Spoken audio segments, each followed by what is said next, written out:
Ilan ba sa mga kakilala natin ang takot sa dilim? Alam ko na marami sa atin ang natatakot kapag napupunta sila sa mga madidilim na lugar o silid. May mga takot sa dilim kasi hindi nila alam kung ano ang meron doon. O kaya yung iisipin mo pa lamang na madilim at para kang walang paningin ay talagang nakakatakot na. Pero bakit nga ba kapag sinasabing dilim ay takot na kaagad ang ating nararamdaman? Pero paano kung sa oras ng iyong pangangailangan ay ang dilim ang iyong kinakatakutan, ang iyong magiging kakampi? Dear Papa Dudut, naniniwala ako na napaka-importante ng edukasyon sa isang tao upang makamit niya ang kanyang pangarap sa buhay. Kapag nakatapos ka ng pag-aaral ay hindi ka mahihirapan sa paghahanap ng trabaho. Kapag alam ng tao na meron kang pinag-aralan ay hindi ka nila mamaliitin. Mataas ang tingin sa iyo ng karamihan at ang mga salitang yan ang madalas na marinig ko sa aking nanay noong kami ay mga bata pa lamang. Ako nga pala si Julia, ang nakakatakot na karanasan na aking ibabahagi ay nangyari matagal ng panahon, Papa Dudut. Nasa 15 anyos pa lamang ako noon, Papa Dudut. Bakit nga ba nabanggit ko ang kahalagahan ng edukasyon sa una? Yun ay dahil sa ang makatapos sa pag-aaral ang isang bagay na mahirap at tila imposibleng mangyari sa buhay naming magkakapatid. 8 kami na anak ng aking nanay at ako ang pangatlo. Ang aming ama ay namatay dahil sa isang aksidente. Noong buhay pa siya kahit paano ay nakakaraos po kami sa buhay. Ngunit simula nang mawala siya ay doon na kami mas lalong nahirapan. Walang natapos ang nanay ko paglalabada ang naging paraan niya upang kumita ng pera para maitaguyod kaming 8 magkakapatid. Saksi ako sa mga naging hirap ni nanay sa tuwing tambak ang kanyang labahin. Sa gabi ay nahuhuli ko siyang umiiyak habang iniinda ang pananakit ng kanyang mga kamay at likod. Gusto ko siyang lapitan at yakapin pero hindi ko magawa. Hindi kasi kami close ni nanay kaya nahihiya akong gawin yon, Papa Dudut. Natatandaan ko pa kung gaano kalakas ang iyak ni nanay nang mabuntis ang pangalawa kong kapatid. Ganon din nang makabuntis ang kapatid kong lalaki na panganay.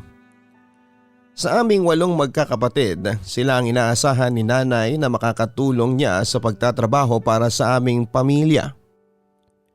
Pero nabigo siya sa mga ito. Julia, ikaw na ang panganay ngayon at ayusin mo ha. Magtapos ka ng pag-aaral. Huwag kang tutulad sa akin na isang labandera. Huwag ka rin munang magpapabuntis. Ang payo ni nanay sa akin palagi. Gusto kong sagutin noon si nanay na wala akong pagpipilian kundi ang maging kagaya niya dahil alam ko sa aking sarili na hindi niya ako kayang mapag-aral. Wala kaming pera at kung pipilitin man, mga iba kong kapatid ang magsasuffer. Baka hanggang sa simula lang ako pero sa gitna ay hindi na kayanin at titigil din ako sa pag-aaral.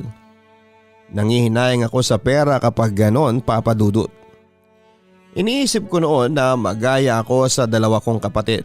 Pagkatapos ng high school ay mabubuntis, mag-aasawa at malulugmok lalo sa kahirapan.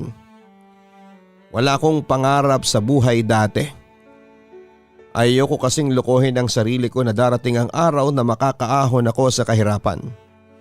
Wala akong nakikitang paraan para mangyari ang ganon, Papa Dudut. Ngunit may plano pala ang kapalaran sa akin at sa aking pamilya. Isang araw ay binisita kami ng bunsong kapatid ni nanay na si Tita Emmy. 6 na magkakapatid sina nanay at siya ang panganay. Sa kanilang magkakapatid ay tanging siya lamang ang naghihirap. Masyado kasing mataas ang pride ni nanay kaya kahit hikahos na ay hindi siya humihingi ng tulong sa mga kapatid niya. Isa pa ay lumayo rin kami sa lugar kung saan malapit ang mga kapatid niya dahil sa masyadong mapagmataas ang mga ito. Imbis na tulungan si nanay ay parang pinagtatawanan pa nila dahil sa naghihirap ito. Si Tita Emmy ay nagtrabaho sa Israel bilang isang caregiver. Namatay na ang inaalagaan niyang matandang babae kaya umuwi na siya sa Pilipinas. Ipinagmalaki niya na nakapagpatayo na siya ng magandang bahay at may negosyo na rin sila, kaya hindi na niya kailangan pang kumayod. Ang goal na lang daw niya ay mapatapos hanggang college ang anak niyang si Althea na kaedad ko. May dalang mga pasalubong sa amin si Tita Emmy.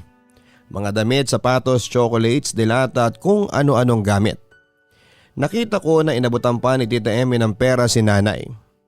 Mangiyak-iyak si nanay sa mga tulong na inabot ni Tita Emmy sa amin. Nagtaka ako kung bakit tinanggap ni nanay ang mga yon kasi alam ko na ayaw niya na tinutulungan siya ng mga kapatid niya. Siguro ay lugmok na siya at nilunok na lamang niya ang kanyang pride. Pagkaalis ni Tita Emmy ay kinausap ko si nanay.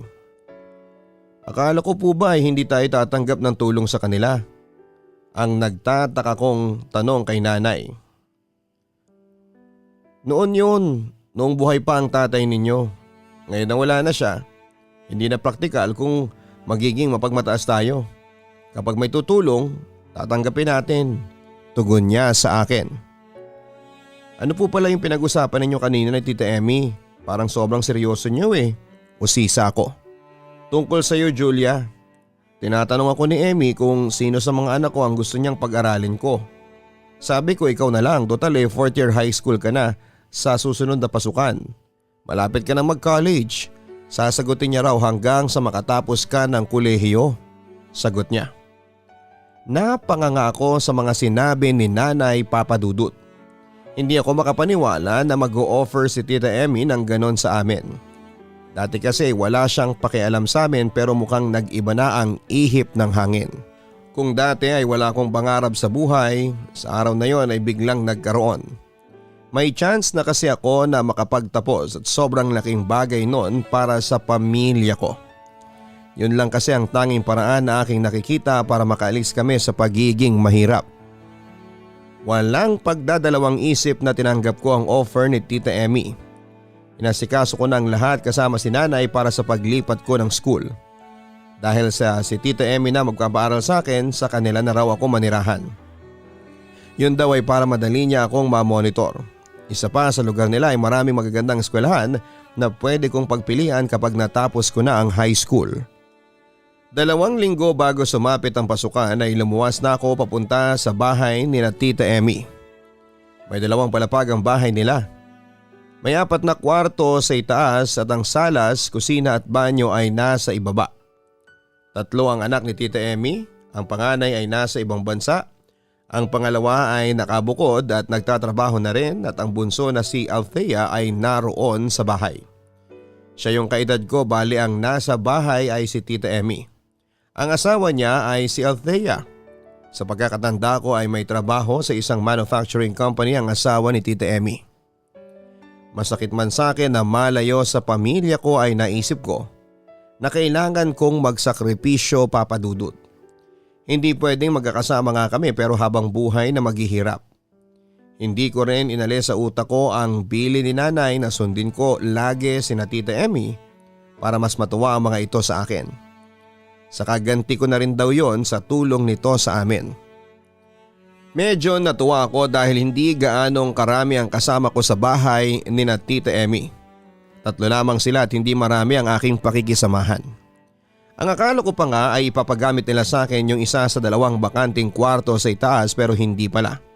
Sa salas daw ako matutulog.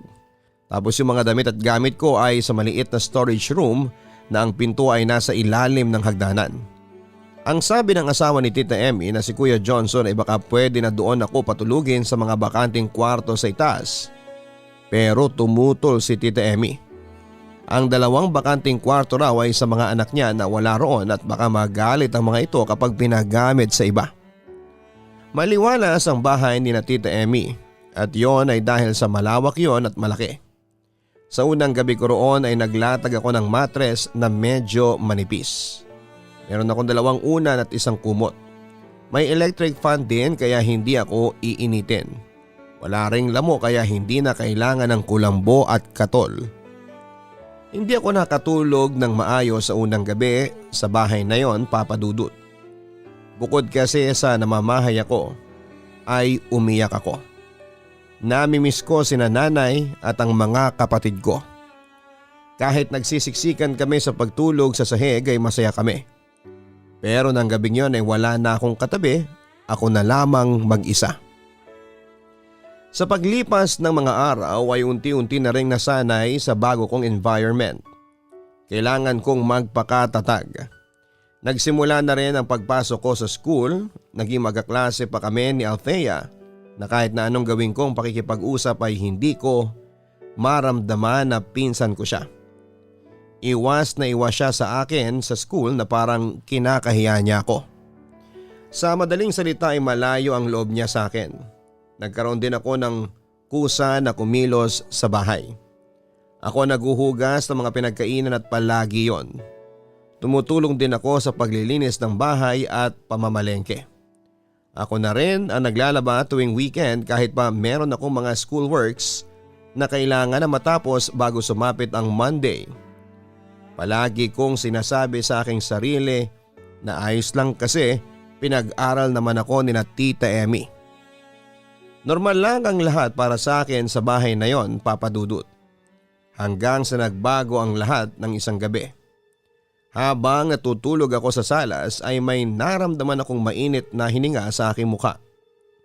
Yung parang may isang tao na malapit sa akin tapos ay humihinga siya ng malapit sa ganon. Kahit yung paghinga ay narinig ko. Inakala ko na namatay yung electric fan kasi medyo uminit pero pagmulat ko ay hindi naman.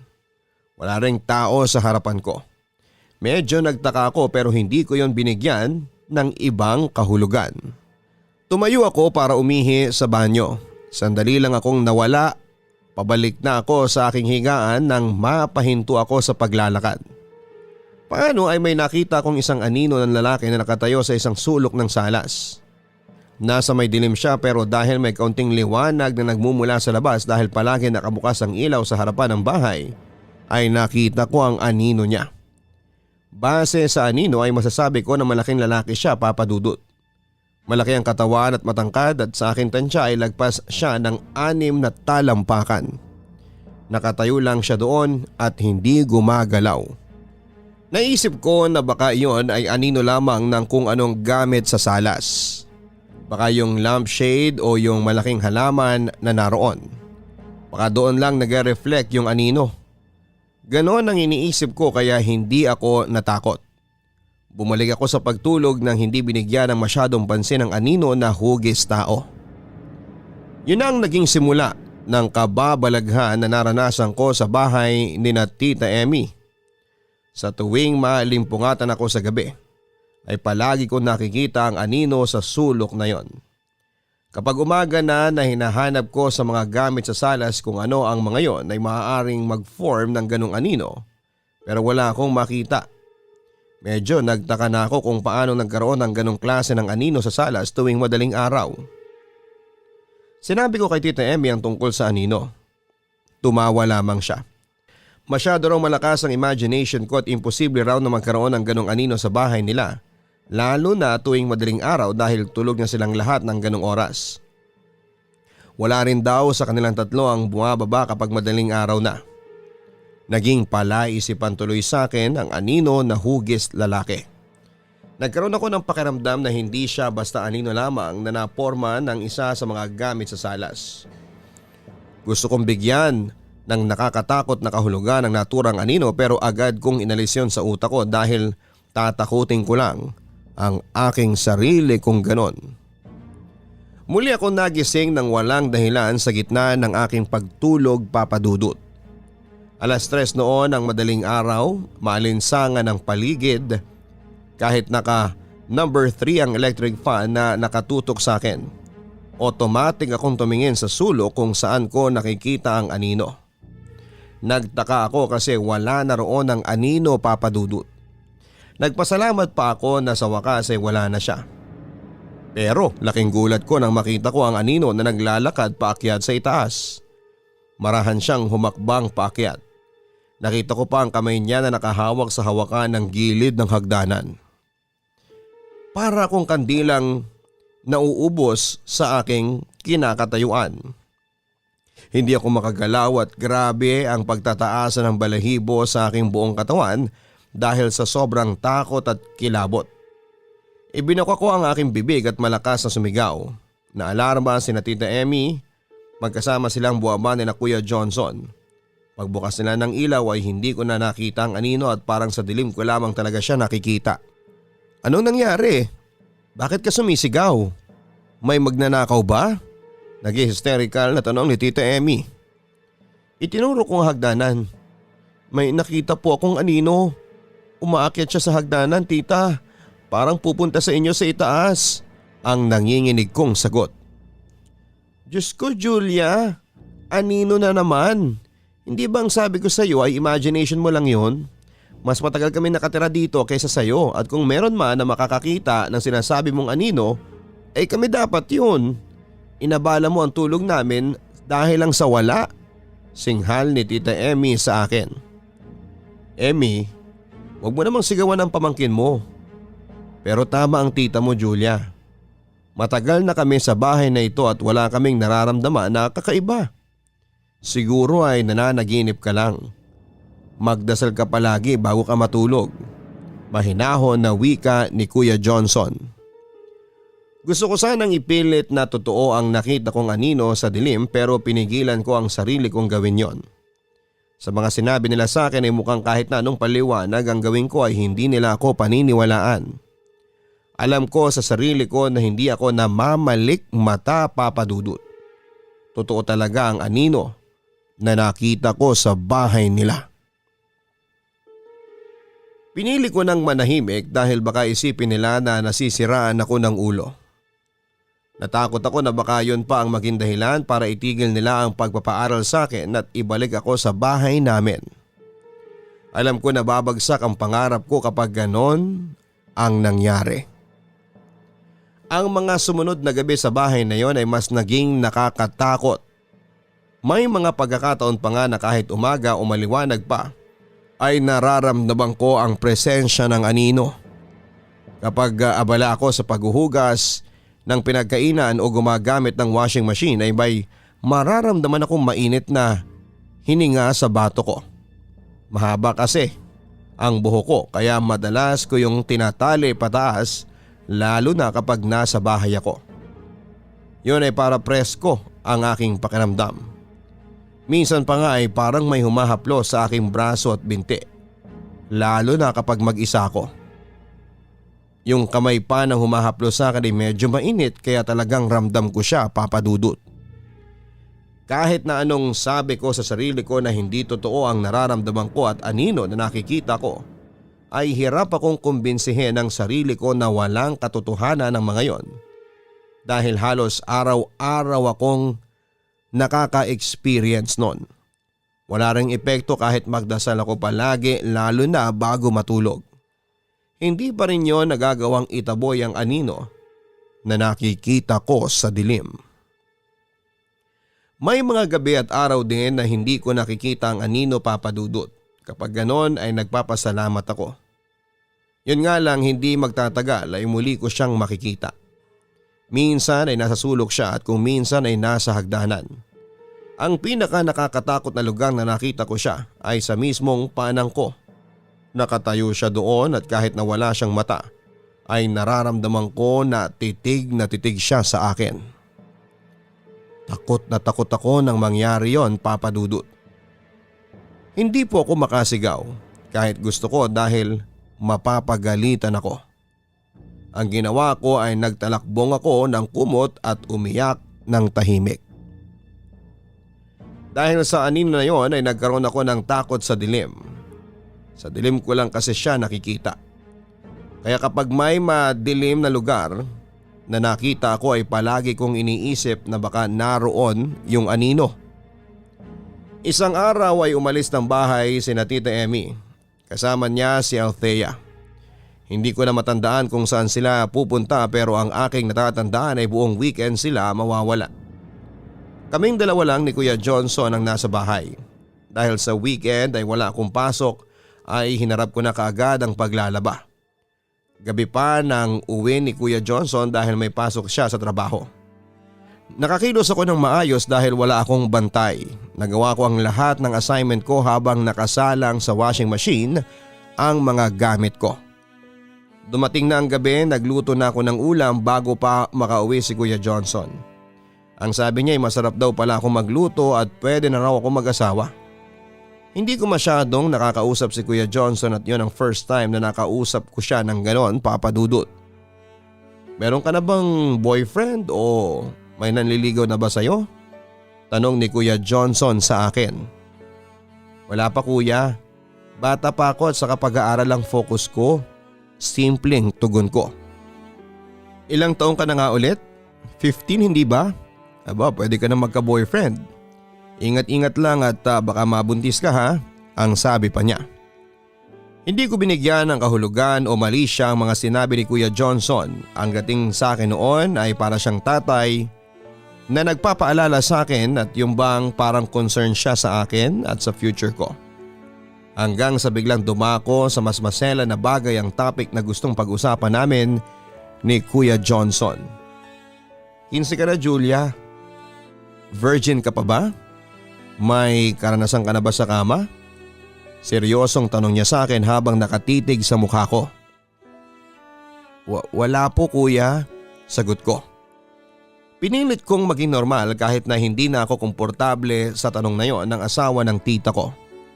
Kahit na concern siya sa akin ay hindi yata tama na magtanong siya tungkol sa ganung bagay, lalo na at kaming dalawa lamang ang nasa bahay. Binigyan niya ako ng takot sa tanong niyang yon, Papa Dudut. Medyo humupa ang kaba ko nang dumako ang usapan namin tungkol sa anino na nakita ko sa bahay nila. Mas okay pa sa akin pag-usapan ang bagay na yon kesa sa maselang topic. Tinanong ni Kuya Johnson kung totoo ba ang nakikita kong anino ng isang lalaki. Nang sabihin ko na totoo ay inamin niya sa akin na nakikita din daw niya ang anino ng ilang beses na. Hindi lang daw siya nagkikwento sa asawa niya dahil hindi ito naniniwala sa mga paranormal na bagay at pangyayari. Huwag daw akong magkwento kay Tita Emmy na ganun dahil nagagalit lamang ito sa akin. Sa kanya raw ako magkwento at naniniwala siya sa ganun. Sinabi ko na lang na gagawin ko ang sinabi niya para hindi na humaba pa ang usapan. Bigla kasi nag-iba ang tingin ko kay Kuya Johnson simula nang hindi na ako naging komportable sa tanong niya sa akin. Ginawa ko ang mga dapat kong gawin after namin maghapunan. Napansin ko na sa bawat galaw ko ay nakasunod ang mata ni Kuya Johnson. Habang nanonood ako ng palabas sa TV ay inutusan niya akong bumili ng beer sa tindahan. Gusto raw niyang mag-inom para makatulog kaagad. Total ay wala siyang pasok bukas kaya ayos lang na uminom siya kahit kaunti. Hindi ko tuloy alam kung magandang bagay ba yung makakatulog agad siya at malalasing. Sa malalasing siya, ako natatakot. Alam ko kasi na may mga tao na nag-iibang ugali kapag nakakainom na ng alak. Ngunit dahil nakikitira lamang ako sa bahay na yon ay sinunod ko pa rin si Kuya Johnson. Bumili ako ng beer at pagbalik sa bahay ay nag-inom siya sa salas. Hinintay ko siyang matapos dahil hindi ako makakatulog hanggang naroon pa si Kuya Johnson. Inaya pa nga niya akong uminom kahit kalahating bote. Pero nagmatigas ako na hindi uminom, Papa Dudut. Sabi pa niya kung natatakot daw ako na matulog sa salas ay baka magpakita yung anino ay pwede akong matulog sa kwarto nila. Wala naman daw si Tita Emmy. Kahit ng gabing yon lang daw, syempre tumanggi ako, Papa Dudut. Panay na ang dasal ko na sana ay dumating na ang bukas para naroon na ulit si Tita Emmy at Althea. Parang kapag kaming dalawa lang kasi ni Kuya Johnson ang naroon, ay malakas ang loob niya na magsalita ng kung ano-ano sa akin kahit medyo nakakabastos na. Halos hating gabi na nang matapos sa pag-inom ng beer si Kuya Johnson. Pag-akyat niya sa itaas ay niligpit ko na ang pinag-inuman niya at naglatag na ng aking tutulugan. Kahit antok na ay hindi ko pa rin magawang ipikit ang aking mata. Natatakot ako, Papa Dudut. Takot ako na baka biglang buwaba si Kuya Johnson at may gawin na hindi maganda. Paranoid na akong paranoid pero yun talaga ang tumatakbo sa utak ko ng sandaling yon. Hindi nga lang ako nagtagumpay sa pagpigil na huwag makatulog. Pagpikit ko ng mata ay nakatulog agad ako. Nalimpungatan na lamang ako nang may maramdaman akong mainit na hininga sa mukha ko at kamay na humahaplo sa aking dibdib. Ang naisip kong una ay ang anino ulit yon, pero nagkaroon ako ng pagdududa dahil may naamoy ako sa hininga niya. Amoy alak yon, Papa Dudut. Napasigaw ako nang makita ko si Kuya Johnson sa tabi ko. Nakatapat ang mukha niya sa mukha ko at ang kamay niya ay humihimas sa aking dibdib. Itinulak ko siya pero hindi sapat ang lakas ko para maitaboy ko siya. "Kuya, lumayo po kayo sa akin. Isusumbong kita kay Tita Emmy." Pilit ang tapang sa boses ko. "Subukan mo magsumbong at sasabihin ko kay Emmy na itigil na ang pagpapaaral sa'yo.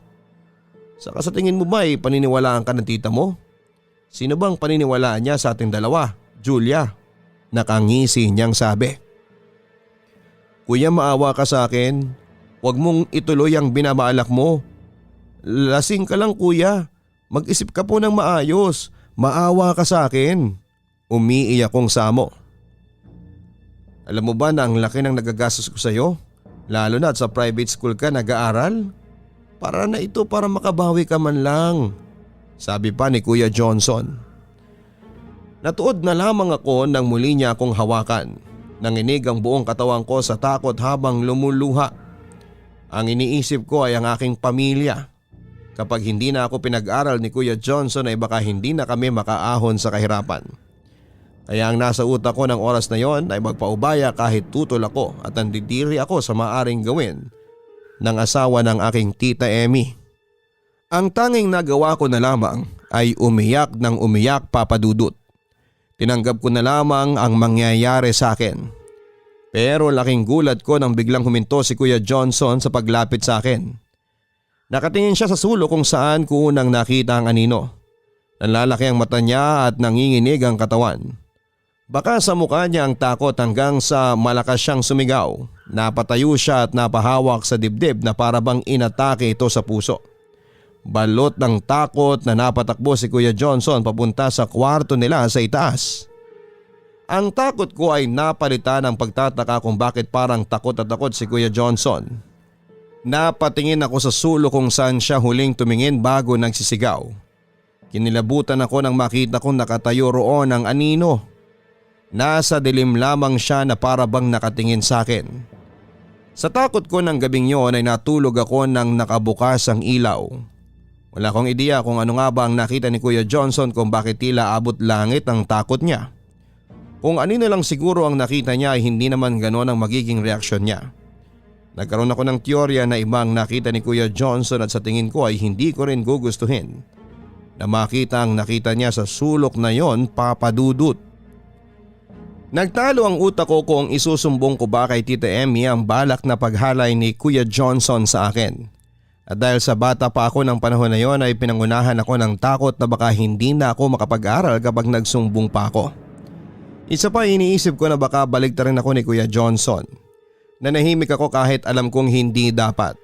Bukod sa anino ay natakot na rin ako kay Kuya Johnson dahil may chance na ulitin niya yon yung ginawa niya sa akin.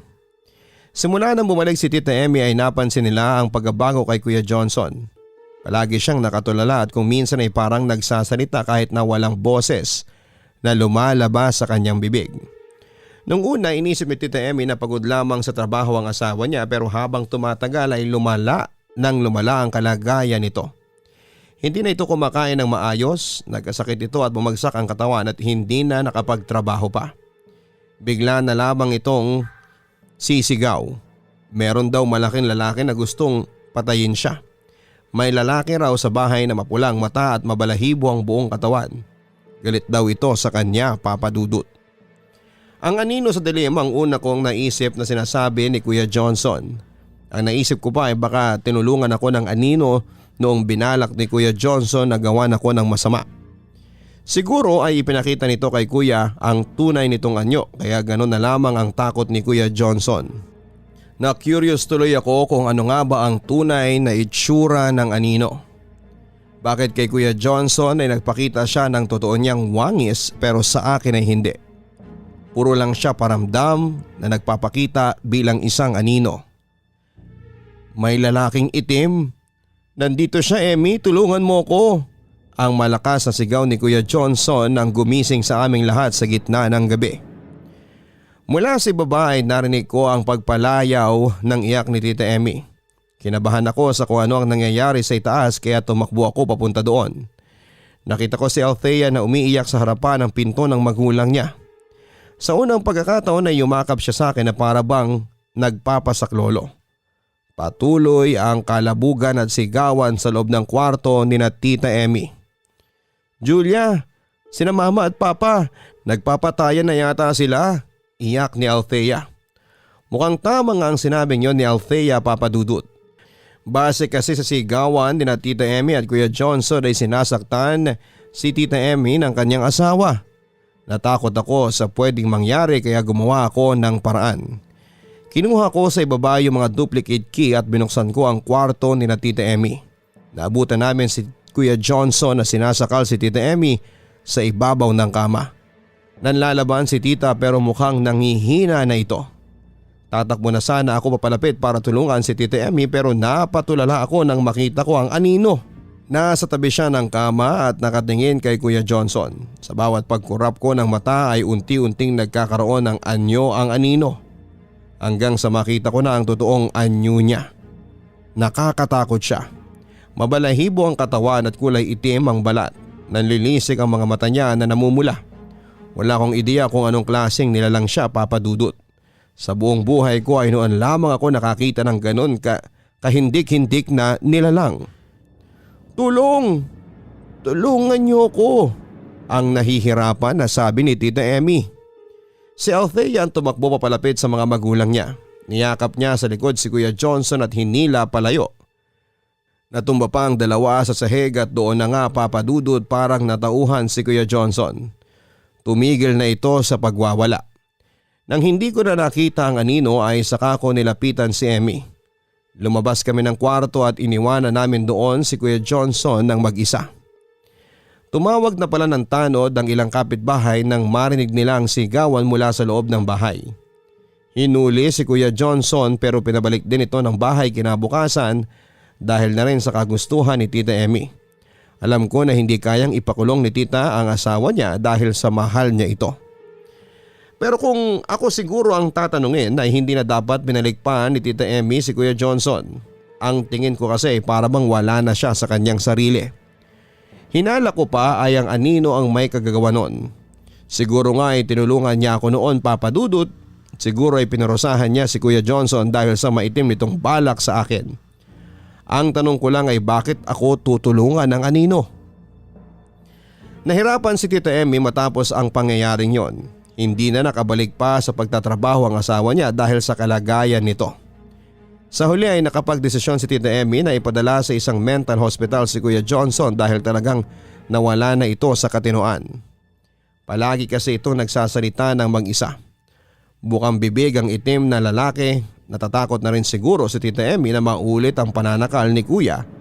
Kaya kahit masakit ito para sa kanya ay nagbitaw na ito ng ganong desisyon. Pinasahan ni Tita Emmy ang responsibilidad na sana ay katuwang si Kuya Johnson. Pagdating sa pinansyal ay hindi siya nagkaroon ng problema dahil tinutulungan siya ng dalawa pa niyang anak. Ang nahirapan lamang siya ay ang pagsubaybay kay Althea. Lalo na at tila nagrebelde si Althea sa naging desisyon ng nanay niya. Palagi nitong kasama ang mga kabarkada at kung minsan ay isang buong araw na hindi ito umuuwi. Kung noon ay sakit na ni Tita Emmy ang pagiging maldita ng anak niya, ay dumagdag pa ang pagiging pasaway nito. Nahuli ko pa si Althea na naninigarilyo sa likod ng bahay. Siya pang nagalit sa akin. Kapag sinumbong ko raw siya sa mama niya ay siya ang magpapalaya sa akin. Alam ko na hindi niya yun magagawa kaya nagsumbong pa rin ako kay Tita Emmy. Inalala ko kasi ang kalusugan ni Althea kaya iyon ang ginawa ko. Napagalitan si Althea ni Tita Emmy. Hinigpitan niya si Althea at pinabantayan sa akin lalo na kapag nasa school. Bahay school ang naging buhay ni Althea at sinisisi niya sa akin yon. Mas naging malupit siya sa akin, Papa Dudut. Dumating pa nga sa punto na pisikal na niya akong sinasaktan kahit na walang dahilan. Isang gabi sa pagtulog ko ay muli akong naalimpungatan at yon ay dahil sa naramdaman kong paghaplo sa aking mukha ng isang mainit na palad. Pagmulat ko ay nakita ko yung anino sa aking tabi. Nakatanghod siya sa mukha ko. Sisigaw sana ako pero hindi ko maibukas ang bibig ko. Hindi ko rin maigalaw ang kahit na anong parte ng aking katawan na para bang may mabigat na bagay na nakadagan sa akin. Kahit ang ipikit ng aking mata ay hindi ko rin kaya papadudot. Gusto ko na lamang sanang pumikit upang hindi ko na makita ang anino. Ang nakakakilabot pa ay narinig ko rin ang malalim at mabagal na paghinga ng anino. Nagpatuloy sa paghaplos ang anino sa akin. Naramdaman ko ang kamay niya sa aking hita. Umakyat yon hanggang sa mapunta sa aking masela na parte ng katawan sa ibaba. Doon ako tuluyan na nagpanik pero wala akong magawa. Ni hindi nga ako makasigaw para humingi ng saklolo kina Tita Emmy at Althea na natutulog sa itaas. Nagdasal ako gamit ang aking isipan. Humingi ako ng tulong sa Diyos. Naging epektibo naman ang aking ginawa dahil makalipas ang ilang sandali ay nagawa ko ng makagalaw. Bumangon ako at tumakbo sa itaas na takot na takot. Kinatok ko ng malakas ang pinto ng kwarto ni Tita Emmy hanggang sa yon ay buksan niya. "Julia, ano ka ba naman? Nang bubulahaw ka?" Galit na sigaw sa akin ni Tita Emmy. "Tita, parang awa mo na po. Dito na po muna ako matutulog sa kwarto mo. May lalaki po sa ibaba, natatakot ako." Umiiyak kong sabi. Napababa si Tita Emmy para i-check kung meron nga talagang lalaki sa ibaba pero wala siyang nakita. Iginit ko sa kanya na yung anino ang nakita ko noon. Sinabi ko na matagal na akong ginugulo ng anino na yon. Sa pagkataranta ko ay naamin ko nang hindi sinasadya ang pagtangkang paghalay ni Kuya Johnson sa akin. At sinabi ko rin na ang hinala ko ay tinulungan ako ng anino na yon. Na baka ang anino ang responsable sa pagkawala ng asawa niya sa katinuan dahil pinarusahan ito ng anino. "Anong sabi mo? Pinagtangkang kang halayin ng asawa ko?" Hindi makapaniwalang tanong ni Tita. "Opo Tita, hindi po ako sinungaling. Nagsasabi po ako ng totoo. Hindi po siya nagtagumpay dahil nagpakita sa kanya yung anino," sabi ko habang umiiyak. Niyakap ako ni Tita Emmy ng mahigpit. Napaiyak siya nang malaman niya ang ginawa sa akin ng kanyang asawa. Humingi siya ng tawad sa akin dahil wala raw siya noon para sana ipagtanggol ako. Nangako raw siya sa nanay ko na magiging ligtas ako sa pamamahay niya pero hindi yon nangyari. Kahit paano ay nagpasalamat ako na pinaniwalaan ako ni Tita Emmy. Kahit ang tungkol sa anino ay pinaniwalaan niya kahit ang sabi ni Kuya Johnson ay hindi naniniwala si Tita Emmy sa ganong mga bagay. Simula ng gabing yon ay nasa kwarto na ni Tita Emmy ako natulog. Napansin ko rin na hindi na ako ginagambala ng anino simula nang hindi na ako sa salas natutulog. Yun nga lang nagselos si Althea sa akin. Akala niya yata inaagaw ko sa kanya ang pagiging anak niya kay Tita Emmy. Mas lalo tuloy siyang naging maldita sa akin.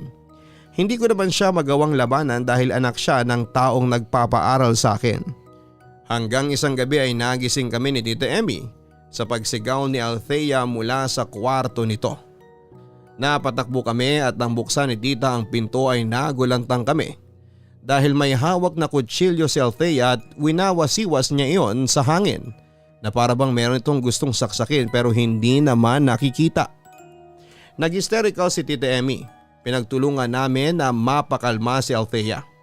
Nang makuha na ni Tita Emmy ang kutsilyo mula sa anak niya ay saka lang namin nakausap si Althea. Ang sabi ni Althea ay ilang gabi na siyang natutulog na may katabing kutsilyo. May nakita raw siyang lalaking maitim na naglalakad sa kwarto niya. Sinasaktan si Althea ng lalaking yon kaya bago ito matulog ay kumukuha ito ng kutsilyo sa kusina. Nang gabing yon ay inakala niya na papatay na siya ng lalaki dahil sinasakal siya nito. Kaya siya nagsisigaw ay para maalarma kami. Noon ko nakita sa mukha ni Tita Emmy na talagang naniniwala na siya sa akin tungkol sa anino ng isang lalaki na nakikita ko sa bahay nila. Dahil mismong anak niya ang nakaranas noon. Nangamba ako na baka si Althea ang sunod na paparusahan ng anino dahil sa malupit si Althea sa akin. Kaya isang gabi sa salas ako ulit natulog. Kahit natatakot ako ay nilabanan ko yon, Papa Dudut. Umaasa kasi ako na muling magpapakita ang anino sa akin. Gusto ko siyang kausapin. Gusto kong makiusap sa kanya na lubayan niya si Althea. Sa ika-4 na gabi ng pagtulog ko ulit sa salas ay nalimpungatan ako sa biglang pag-init ng temperatura. At sa pagtingin ko sa sulok ay naroon ang anino. Meron siyang mga pulang mata na akala mo ay bolang apoy na nagbabaga. Doon ko lang siya nakitang ganon ang anyo. Kung ikaw man ang gumagambala kay Althea, nakikiusap ako sa iyo. Tigilan mo na siya. Lubayan mo na siya kasi wala siyang ginagawang masama.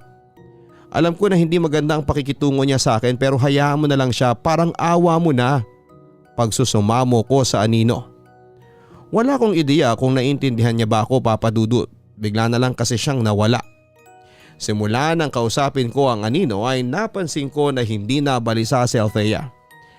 Magkakasama na kaming natutulog sa kwarto ni Tita Emmy para maprotektahan namin ang isa't isa kung sakali na may hindi magandang mangyari sa mga oras na hindi inaasahan. Unti-unti rin nagbago ang pakikitungo ni Althea. Naging magkaibigan na kami at ang bagay na yon ay nakakagulat para sa akin. Kahit napabless na noon ni Tita Emmy ang bahay nila ay pinabless nila ulit yon at dahil doon ay hindi na nagpakita pa sa akin ang anino sa dilim. Nakatapos na ako sa kolehiyo at nakapagtrabaho ay hindi ko na talaga siya naramdaman pa. Isang masamang karanasan man ang nangyari sa akin sa bahay ni Tita Emmy, kagaya ng pagambala ng anino sa akin at muntik na paghalay ni Kuya Johnson na iniisip ko na dahil sa mga yon ay naging matatag ako sa buhay. Sobrang laki na rin ang pasasalamat ko sa aking Tita Emmy dahil tinupad niya ang pangako niya kay nanay na papatapusin ako sa pag-aaral. Akala ko kasi noon ay magiging malupit siya sa akin. Masaya ako na meron na ako magandang trabaho ngayon at nakabili na ako ng bahay at lupa para sa aking nanay at mga kapatid. Yung tungkol naman sa anino, kahit pa hindi ko na siya nakikita, alam ko na nakamasid pa rin siya sa akin, Papa Dudut. Ang totoo niyan, Papa Dudut, hanggang sa kasalukuyan ay hindi ko pa rin alam kung anong uring nilalang ba ang anino na yon at kung ano ba ang pakay niya sa akin. Hindi na rin siguro importante na malaman ko ang kasagutan dahil para sa akin ang mahalaga ay buhay ako at ang mahal ko sa buhay. At habang buhay ako ay may pagkakataon pa akong iparamdam sa kanila ang aking suporta at pagmamahal. Lubos na gumagalang, Julia. Likas na sa karamihan sa ating mga Pilipino ang magsakripisyo para sa kapakanan at ikakaginhawa ng ating pamilya. Gagawin natin ang lahat para sa kanila kahit pa ang maging kapalit nito ay ang sarili nating kaligtasan ng buhay. Isang halimbawa rito ang kwento ni Julia. Kahit pa alam niya na malaki ang tsansang siya ay mapahamak sa bahay ng tita niya ay hindi pa rin siya umalis doon. Ngunit sa kabilang banda ay hindi rin masama na isipin natin ang ating sarili lalo na kung buhay natin ang nakasalalay. Dahil paano natin magagawang tulungan ang mga mahal natin sa buhay kung tayo ang mapapahamak. Huwag din natin kakalimutan na sa tuwing merong gumagambala sa atin kagaya ng anino na nakikita ni Julia ay palagi tayong humingi ng proteksyon sa ating Panginoon. Dahil sa mga sitwasyon na sa tingin natin ay wala na tayong makakapitan, tanging siya lamang ang ating masasandalan. Basta isa puso natin ang ating pagdarasal sa Kanya. Huwag kalimutan na mag-like, share and subscribe kung nagustuhan po ninyo ang episode na ito. Hanapin din po ang isa ko pang channel, ang Papa Dudut Vlogs. Nakapag-subscribe na ba kayo? Kung hindi pa, like, subscribe na. Maraming salamat po. Ang buhay ay mahiwaga,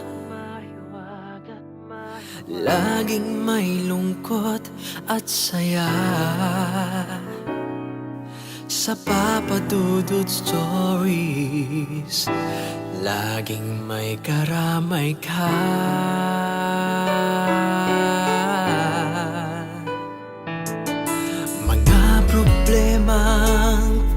bigat. Dito ay pakikinggan ka sa Papa Dudut Stories. Kami ay iyong kasama. Dito sa Papa Dudut Stories, ikaw ay hindi nag-iisa.